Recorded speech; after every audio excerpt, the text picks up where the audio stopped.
Everybody is born with a gene of retaliation, right? A gene of a striker. The Bible says an elder must not be a striker. Who is a striker? You do me, I.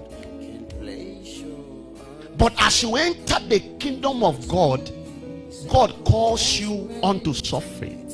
And one of the things that constitutes suffering is that people will take advantage of you because of the name of God. Alexander the coppersmith has done me great harm. Ordinarily, there are people that if not for God, they wouldn't even have crossed your path. But because of the name of the Lord, your hands are tied. Yes, your hands are tied. You see, many a times what you call weakness in the realm of the spirit actually is strength. Jesus appeared to be weak,